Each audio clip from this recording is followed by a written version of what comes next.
श्री राम का जन्म कैसे हुआ था? श्री राम, लक्ष्मण, भरत, शत्रुघ्न का जन्म। राजा दशरथ।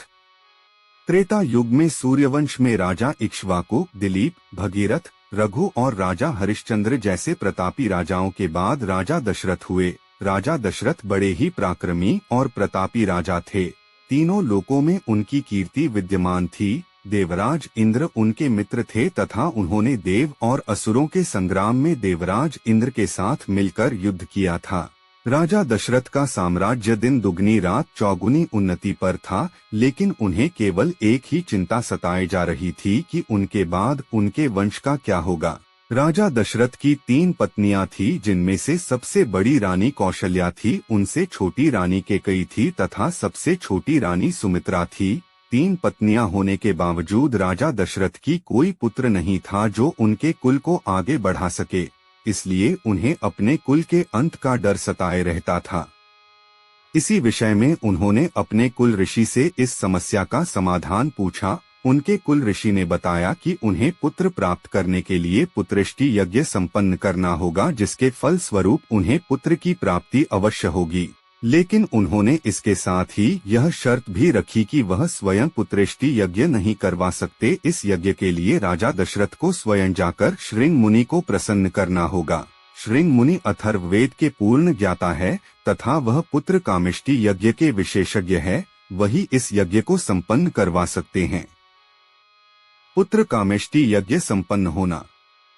राजा दशरथ पैदल वन में श्रृंग मुनि के पास जाते हैं तथा उनसे आग्रह करते हैं कि संतान सुख के लिए व्याकुल हैं, कृपया करके मेरी समस्या का समाधान कीजिए। राजा दशरथ की सादगी तथा विनम्र आदर भाव के कारण श्रृंग मुनि प्रसन्न हुए और उन्होंने दशरथ का वचन दिया कि वह उनका पुत्र कामेष्टि यज्ञ करवाएंगे। उसके पश्चात शुभ मुहूर्त देखकर उन्होंने दशरथ का पुत्र कामेष्टि यज्ञ संपन्न करवाया। यज्ञ संपन्न होने के बाद हवन कुंड में से अग्निदेव एक खीर का पात्र लेकर प्रकट हुए और राजा दशरथ से बोले, हे राजन, यह खीर ले जाओ और अपनी तीनों रानियों को बराबर खिला दो, इससे तुम्हें संतान प्राप्ति अवश्य होगी।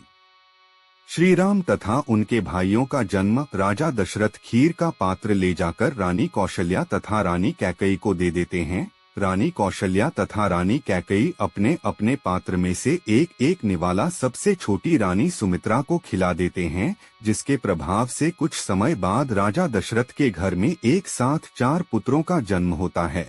रानी कौशल्या सबसे बड़े पुत्र राम को जन्म देती है। उसके कुछ ही समय बाद है रानी कैकेयी राजा दशरथ के दूसरे पुत्र भरत को जन्म देती हैं।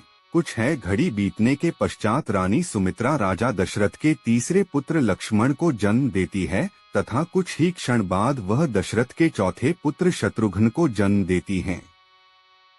और इस प्रकार पृथ्वी पर बढ़े हुए पाप अत्याचार को मिटाने के लिए भगवान नारायण स्वयं राजा दशरथ के पहले पुत्र श्री राम के रूप में जन्म लेते हैं।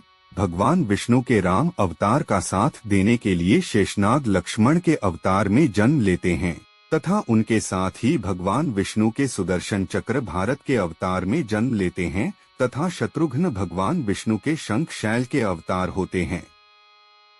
श्री राम, लक्ष्मण, भरत और शत्रुघ्न को 4 पुरुषार्थ का रूप माना गया है, जिसमें श्री राम धर्म का रूप होते हैं तथा भारत मोक्ष का रूप होते हैं। उसके साथ ही लक्ष्मण जी को काम का प्रतीक माना गया है तथा शत्रुघ्न जी को धन का रूप माना गया है।